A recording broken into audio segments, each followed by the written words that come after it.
আসসালামু আলাইকুম। যারা যেখান থেকে আমার এই ভিডিওটি দেখছেন সকলকে অভিনন্দন। দুবাই ট্যাক্সি কোম্পানির নতুন একটা ইনফরমেশন নিয়ে আসছি। আমি এমডি শেখ।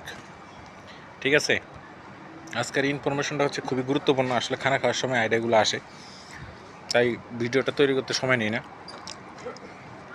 আমার ভিডিও যারা দেখবেন অবশ্যই একটা কমেন্ট করবেন কোনো ইনফরমেশন জানার প্রয়োজন হলে, অথবা কেউ আসার জন্য আগ্রহী হলে, এবং হোয়াটসঅ্যাপেও আমার সাথে কমিউনিকেশন করতে পারেন। ঠিক আছে, বিষয়টা হচ্ছে যাদের ভিসা হয়ে গেছে বা ইনশাল্লাহ যারা ভবিষ্যতে আসবে, অবশ্যই ফাইনাল একটা মেডিকেল চেক আপ দিয়ে আসবেন। বুকে যদি কোনো সমস্যা থাকে বা জন্ডিস বা অন্য কোনো বড় ধরনের রোগ হয়ে থাকে, তাহলে কিন্তু দুবাই থেকে আপনাকে ফেরত যেতে হবে। তো কাজেই এতগুলো টাকা অবশ্যই আপনার মহব্বত আছে, তো টাকা কোম্পানিকে পেমেন্ট করার আগে একটা মেডিকেল চেক আপ দিয়ে নেবেন নিজেই। ভালো একটা হসপিটাল থেকে 500, 1000, 2000 টাকা দিয়ে চেক আপ দিয়ে কনফার্ম হবেন যে হ্যাঁ আপনার মেডিকেলে কোনো সমস্যা নেই, দেন আপনি পেমেন্ট করবেন।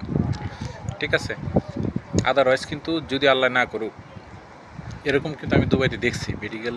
আমি 2.5 মাস হলো আমার আসা, আমি এই 2.5 মাসের মধ্যে কিন্তু আমি দেখছি এরকম সমস্যা।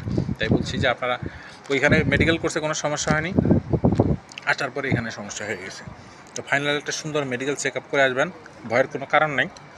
যদি মেডিকেল ভালো ভালো একটা হাসপাতালের নিজ ব্যবস্থা হবে না, মেডিকেলেও একটা চেক আপ দেন, অবশ্যই ইনশাল্লাহ যেটা ভালোই আসবে। খারাপ হলে খারাপই আসবে। তাহলে খারাপ আসলে তো আর আপনি এতগুলো টাকা দেওয়ার প্রয়োজন নাই। আপনি তো সেভ এবং নিরাপদে থাকলেন, অনেকগুলো টাকা আপনার সেভ হয়ে গেলো। আমি আপনার টাকা সেভ করে দিলাম, আবার বিনিময়ে 2-3 হাজার টাকা আপনার খরচ করাইলাম। ঠিক আছে, এর বেনিফিট পাবেন অবশ্যই। সকলেই ভালো থাকবেন। আমার ভিডিওগুলো ভালো লাগলে একটা গঠনমূলক কমেন্ট করবেন,